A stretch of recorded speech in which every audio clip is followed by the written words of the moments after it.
Hello everyone and welcome, I'm Alex, the architect for Backfrap, and in today's video we'll keep talking about our data objects inside our React Native and Parse video series. Today we'll be talking about numbers, and Parse has a number type that supports any kind of number, so it can be an integer, it could be a floating point, you name it. And it's very flexible, it supports many decimal points. So to illustrate that, here I am at my to-do app Parse application. I'm going to add a new column. I'm going to call this column value and choose the data type number.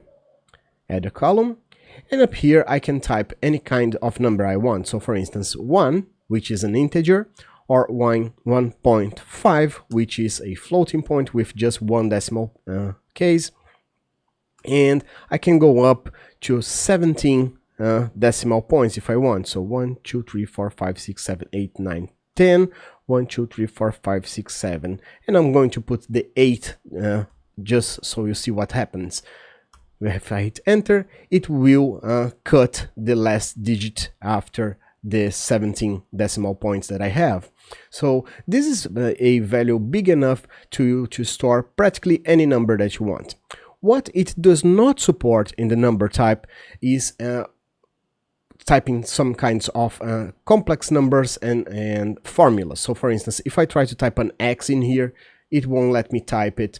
If I try to put a formula in here, for instance, equals something, it won't let me type it as well. So if you need to store formulas or complex types, perhaps you should store it in a string type and then evaluate the result every time you need it.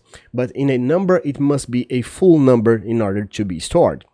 So to show you how to write a number on our to-do app, I'm going back to my Visual Studio in here. And as always, I will instantiate the class that I'm working on, in this case, to-do.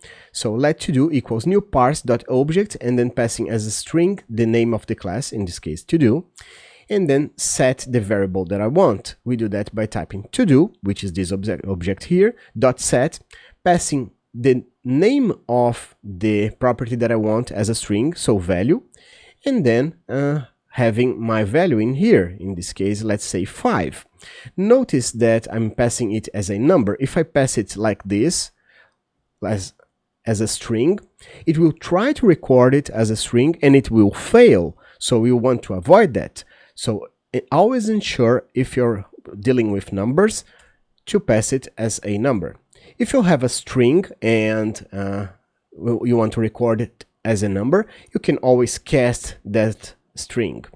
So with that done, you can always have your try catch block. Oops.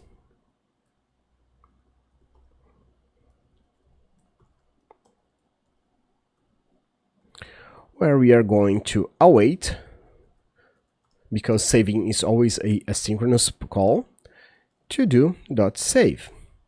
If it works, alert.alert, and then save it.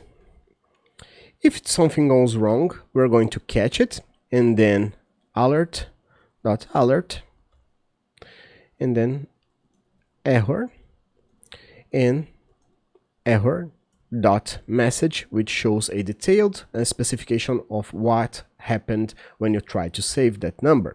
So this is how you save numbers in Parse. Always remember to write a number in here. It could be a floating point like this, or at least if you're having a string, or you can possibly have a string, always cast your numbers before saving, or you'll be having a data type exception. So I hope you liked this video and hope to see you on the next ones of this series. See you soon. Bye bye.